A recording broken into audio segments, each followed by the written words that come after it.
Can somebody explain to me, because I admit I've wrestled with this as long as I've studied Christianity. In the beginning was the Word.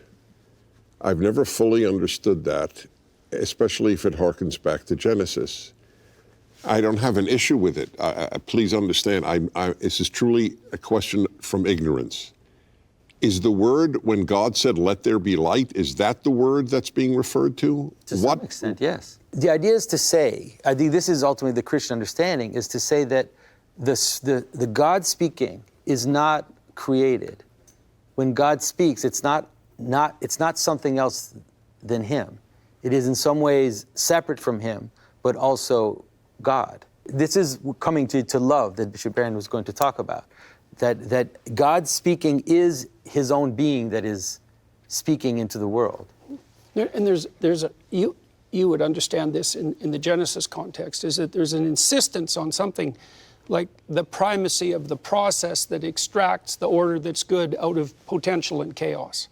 And that's the Word. And the Christian insistence is that Christ embodies the pattern of loving sacrifice that characterizes that Word. And so that idea is something like the foundation of existence itself is the spirit of loving sacrifice. And that's equivalent. It's the same thing as the Word that extracts the order that's good out of potential at the beginning of time.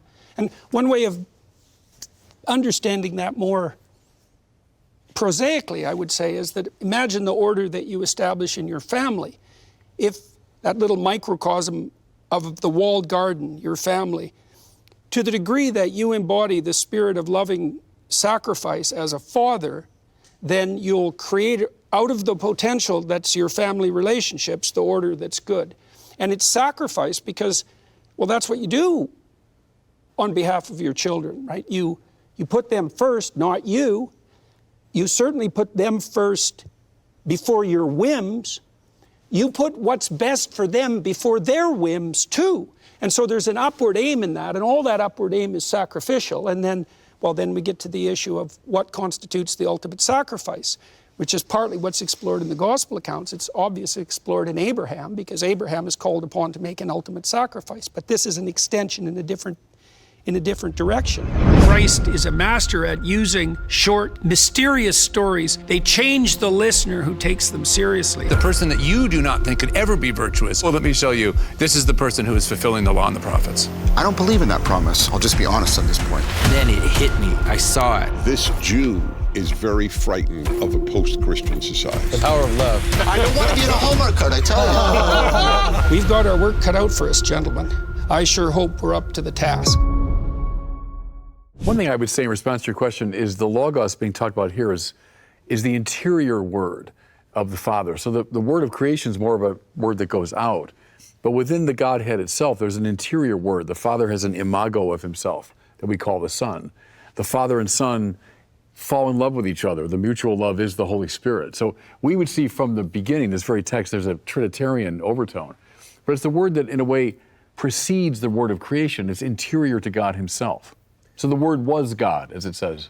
May I just add to that in terms of the text? There are two words here that are very difficult to translate into English. And one, of course, is logos, which can mean, obviously, word, proposition, meaning, story. I mean, the resonance of that word is very rich. But also the word that's translated as beginning, the arche, because in the Greek philosophical tradition, that word is used for God.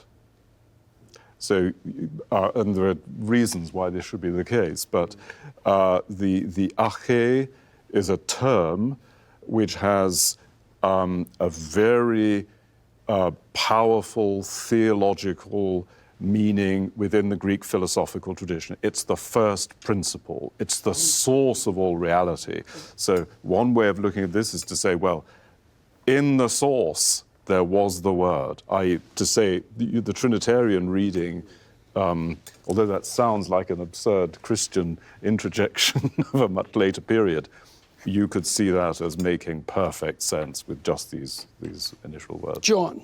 Yeah, I want to pick up on the fact that there's actually I call them the 4 L's about God. There's love, agape, there's logos, there's light, and life. And these are all the identity claims that are somehow circling. And I'd like to propose we slow down a little bit, because the familiarity of those terms to us, I think, is masking something more profound going on here. And if we think about all of these, they're pointing, well, to me, they're pointing to something very radical here. They're asking us to get out of a normal way in which we think about reality in terms of stable, substantial, independently existing objects. All of these are inherently relational realities. And think about how profound that is, to say that ultimate reality is inherently, ultimately relational, and that therefore a relationship to it has to be primordially a relational thing. And this is very, very hard for our way of thinking, because we have got into the mode, and for all kinds of historical reasons, we don't need, of thinking of, and, you know, of that what there really is are individual things. There's no relationality. This is, of course, nominalism. All of that's in our head, and then that gives us a dualism, because the mind has the patterns, the world. There's something going on here in this language, and I want to slow down a little bit and get at, right? These terms are very familiar, and I think I understand why they're there, but their familiarity is actually in some sense problematic, because I think it's easy, like these are all nouns, and it's easy to think we're talking about 4 things. These are attempts to disclose, and all 4 of them, I feel they're playing off against each other. The relation between them is as important as any one of them. And all of them are playing off against each other and trying to call us into a new way of trying to relate to ultimate reality. And so, like when I try and, because Jesus makes these claims too. He talks about, I'm the light of the world, abundant life, like, you know, all of it. And this to me, if I could hear these words again, I could get to a place where I think the idea of could have more real relevance to me. And so we live in metaphor. Metaphors aren't façon de parler. Like, we've just begun, but I hope this discourse isn't too hard, but I hope we understand it. I hope you see my point. I hope you get what I'm saying. Like, try and say anything, right? Metaphor is not an ornament. It is part of the fundamental grammar of our cognition. And these are more than metaphors. These are metaphors that are trying to transcend themselves, and they're trying to point. And I'd like to also, I'd like to try and make sure we're not only paying attention to the text, we're paying attention to what is the mental framing, I'm trying to use that we're bringing to this text. I want this text to challenge me, and I assume that's what everybody is doing here. And so what is our stance, our orientation towards it, such that we can be appropriate to it, so we can really listen to it very deeply? It seems to me that what John is establishing extending a radically non-materialist axiom. He's trying to identify what the core phenomenon of being is. And it's, in this story, it's not material. It's being itself. It's very fundamentally associated, I think, with what modern people would call consciousness, which is a complete opaque mystery in and of itself, right? John is attempting to characterize the spirit of being itself. And he's making a claim. The claim is it's embodied in Christ. It's the same as the divine principle that generated order at the beginning of time. It's apprehensible, it's foundational, and it's also the fullest expression. This isn't directly in this text, but it emerges. It's the fullest expression of the tradition that's made manifest in the Old Testament. And it emerges out of our primordial stories and announces itself as the principle of being itself. And it seems to me irrefutable that the principle of sacrifice is the basis of sophisticated psychological integrity and community. I just can't see how that cannot be true. And that's being pointed to here as well. Sacrificial love, it's something like that. But for sure, the light, the life, and the word, they are things that make other things exist, in the sense that light is that which makes things seen, life is that which makes things move, and word is meaning that makes things happen.